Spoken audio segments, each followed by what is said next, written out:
మేము ఇక్కడ ధర్నా చౌక్ వచ్చి డిమాండ్ చేస్తున్నాం అన్న. గత 10 ఏళ్లలో కూడా ఇట్లాంటి పోరాటాలు ఇట్లాంటి రాస్తారోకోలు ధర్నాలే జరిగినాయి. మార్పు రావాలని చెప్పి కాంగ్రెస్ని గెలిపించారు. సేమ్ అదే రిపీట్ అవుతుంది. ఏమైనా తేడా జరిగిందా మీ నిరుద్యోగులకి? మార్పు రావాలి, కాంగ్రెస్ కావాలి అనే నినాదంతో రేవంత్ రెడ్డి గారు 3 రంగుల జెండా పట్టుకొని పెద్ద ఉద్యమకారులాగా తెలంగాణకు వచ్చేసారు. చూసుకున్నట్టయితే తెలంగాణ మూమెంట్ అనే కాంట్రిబ్యూషనే లేదు, యాజ్ వి ఆల్ నో. కానీ తెలంగాణలో ఏం మార్పు వచ్చింది? ఈరోజు అందరూ చూస్తున్నారు. మార్పు అనేది తెలంగాణలో వచ్చుంటే ఈరోజు ఇంతమంది పోలీసు వాళ్ళు ఎందుకుంటారు, ఇంతమంది నిరుద్యోగులు ఎందుకుంటారండి రోడ్ల మీద? ప్రతి బహిరంగ సభలో 60,000 ఉద్యోగాలు ఇచ్చినామని చెప్పుకుంటారు కదా కాంగ్రెస్ వాళ్ళు, నిజమేనా? 60,000 ఉద్యోగాలు ఇచ్చామని రేవంత్ రెడ్డి చెప్పుకుంటారు. ఎందుకంటే ఆయన షాడో ఎడ్యుకేషన్ మినిస్టర్ కాబట్టి అలా చెప్పుకుంటారు.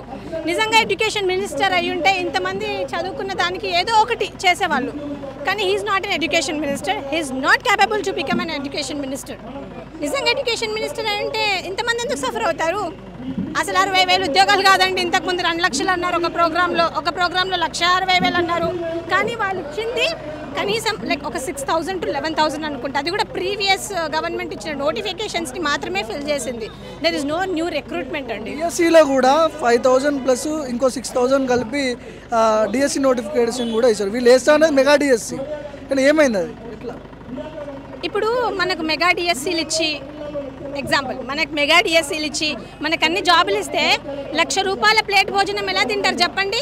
ఈరోజు 200 crores 200 కోట్ల రూపాయలు పెట్టి ఏం చేశారు? మీకు ఐడియానే ఉంటుంది. అందాల పోటీలు అంటే అందాల పోటీలకు ఎవరో వాళ్ళు తెలియని వాళ్ళని తీసుకొచ్చి రోజుకు ₹1,00,000 ప్లేట్ భోజనం పెట్టి మేపుతున్నారు తెలంగాణలో. కానీ మనకేం చేస్తున్నారు? 200 crores అంటే మాటల ప్రతి చెమట. అసలు తెలుసా, గవర్నమెంట్ ఎంప్లాయీస్ మీరు నమ్మరండి, ఈరోజు వరకు వాళ్ళకి సరెండర్లు పాపం డిఎల్లు లేవు, ఏమీ లేవు. అడగలేక పాపం చాలా సఫర్ అవుతున్నారు. వాళ్ళ కాంట్రిబ్యూషన్ అది. వాళ్ళ కాంట్రిబ్యూషన్ తోటి ఈరోజు ఎవరైతే పదవుల్లో కూర్చున్నారో వాళ్ళు ఎంజాయ్ చేస్తున్నారు. వాళ్ళకి అర్థం కావట్లేదు. ఏసీ రూమ్లలో ఉన్న వాళ్ళకి ఏమర్థమైతే స్ట్రీట్ ఫైట్ చేసే వాళ్ళ బాధ అర్థం అవ్వదు. డైరెక్ట్ జెడ్పీటీసీ నుంచి ముఖ్యమంత్రి గారు అయిపోయారు, మధ్యలో పీసీసీ చీఫ్ అయిపోయారు, తర్వాత ముఖ్యమంత్రి గారు అయిపోయారు. ఆయన చుట్టూ ఉన్న మంత్రులు ఆయనకు మరి ఏం చెప్తున్నారో మాకైతే తెలియదు. ఇంత పెద్ద బహిరంగ సభ పెట్టడానికి అసలు కారణం ఏంటి? ఓన్లీ నిరుద్యోగమేనా, లేకపోతే నోటిఫికేషన్లు గ్రూప్ 1 గ్రూప్ 2 దీనికి సంబంధించిన గతంలో పేపర్ లీకేజ్లు కూడా జరిగినాయి? ఏం చెప్పదలుచుకున్నారు ప్రభుత్వానికి మీరు? ప్రభుత్వం ఎప్పుడు కూడా ఏం చేస్తుంది అంటే ఒక నోటిఫికేషన్ ఇస్తుంది. ఒక నోటిఫికేషన్ ఇచ్చాక ఏం చేస్తుంది అంటే కావాలని అందులో ఒక లూప్ పెడుతుంది, కావాలని పెడుతుంది. ఇప్పుడు రేవంత్ రెడ్డి గారు మాకు ఇంతకుముందు గ్రూప్ 1 నోటిఫికేషన్ ఇచ్చారండి. GOMS 29 తీసుకొని వచ్చారు.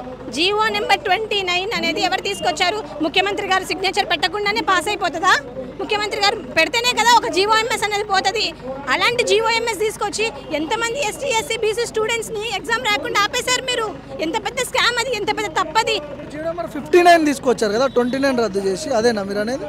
GO నెంబర్ 55ని రద్దు చేసి 29 తీసుకొచ్చారు కదా, దాని గురించే చెప్తున్నా. అంటే ఎగ్జాంపుల్ చెప్తున్నా. ఇట్లా గ్రూప్ 2 ఉంది, గ్రూప్ 3 వాళ్ళకు ఉంది. ఇంకా పాపము SI కానిస్టేబుల్ అయితే వాళ్ళ బాధ చెప్పలేము. GPO అనేసి అది ఎన్నో ఖాళీలు ఉన్నాయి. నిజంగానే 2 లక్షల ఖాళీలు ఉన్నాయి. కానీ భర్తీ చేయడానికి మాత్రం ఈయన వెనకాడుతున్నారు. అసలు ఈరోజు కూడా అనుకొని ఉండరు సార్ ఇంతమంది వస్తారని. అండ్ ఇంకొకటి, we are affiliated by some political party అనే ఒక రాంగ్ స్టేట్మెంట్ని ఇస్తున్నారు. We don't belong to any political party. మేము మూటలు మోసి వేరే పార్టీకి జంప్ అయ్యే రకాలం మేము కాదు. We don't belong to any political party. మేము స్టూడెంట్స్. ఇదంతా స్టూడెంట్ ఫోర్స్, నిరుద్యోగుల మహాగర్జన. ఇదంటే ఓన్లీ నిరుద్యోగులు ఉంటారు, పార్టీ అఫిలియేషన్ కాదు. మీరు అన్నట్లుగానే మిమ్మల్ని ఒక పార్టీ రెచ్చగొట్టి ఇట్లాంటి బహిరంగ సభలు పెట్టిస్తుందని చెప్పి మీ మీద చేస్తున్న విమర్శలు ఎట్లా చూడాలి? అదే చెప్తున్నాను కదా, ముఖ్యమంత్రి గారు ఎలా మాట్లాడతారంటే ఆయన చెప్పేదే కరెక్ట్. నేను కరెక్ట్ చెప్తున్నా, ఎందుకంటే నేను ముఖ్యమంత్రి కాబట్టి కరెక్ట్ చెప్తున్నా అనుకుంటారు. ఈరోజు పార్టీల రంగు పూస్తున్నారు కదా, మరి ఆ రోజు ఏ పార్టీ? మా దగ్గరకు వచ్చి లైబ్రరీకి వచ్చి మాకు ఓట్లు వేయండి, మీకు నిరుద్యోగం సార్ట్ అవుట్ చేస్తానని 100 క్వశ్చన్లు అడిగారు కదా. మరి ఆ రోజు to which party we belong to? అప్పుడు కూడా మేము నిరుద్యోగులమే కదా. అప్పుడు ఎందుకు పార్టీ రంగు పూయలే, ఇప్పుడు ఎందుకు పార్టీ రంగు పూస్తున్నారు?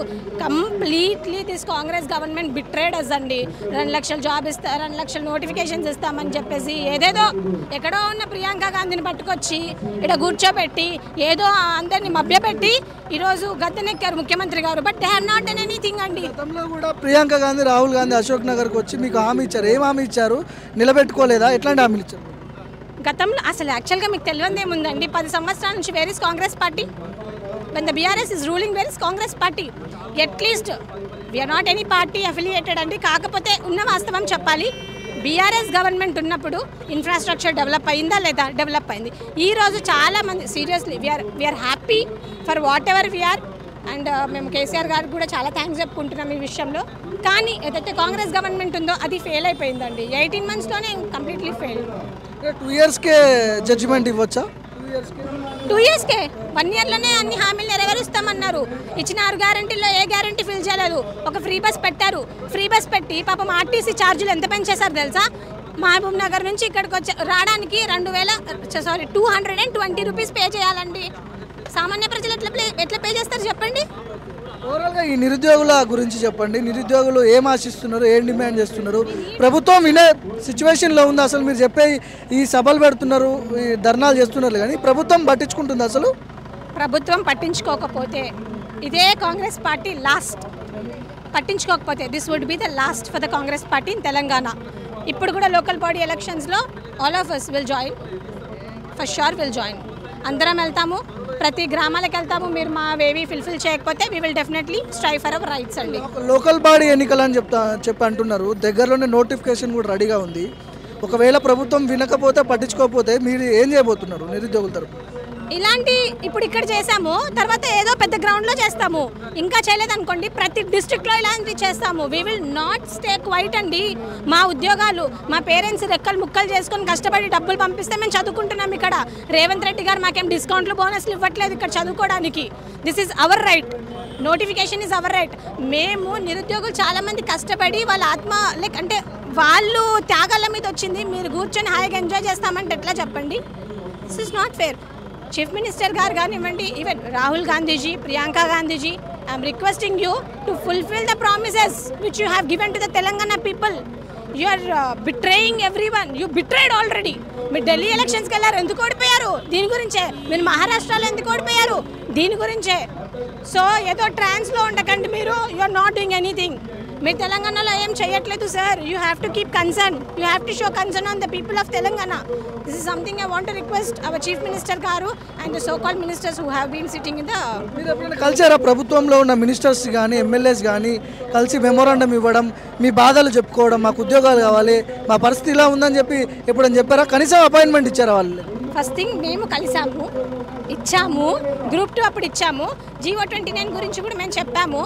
మొత్తం ఇండియాలో ఉండే వాళ్ళకి అందరికీ అర్థమవుతుంది. రేవంత్ రెడ్డి గారికి వాళ్ళ మంత్రులకు అర్థం అవ్వట్లేదంటే మీరు అర్థం చేసుకోండి వాళ్ళ IQ ఎంత ఉందో, వాళ్ళు ఎంత ఉందనేది. ఎంత చేసినా ఫలితం లేదండి.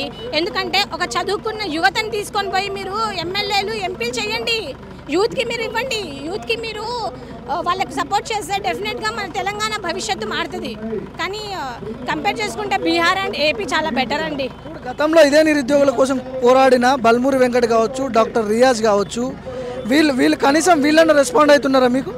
రియాజ్ కానీ బల్మూరి వెంకట్ గారి గురించి మాట్లాడితేనే చాలా పెద్ద టైం వేస్ట్ అండి. నేను చెప్తున్నా కదా, ఎంత టైం వేస్ట్ అంటే I don't want to tell. మీకు నో బల్మూరి వెంకట్ కానివ్వండి, రియాజ్ గారు కానివ్వండి, they are of no use. చెప్పు.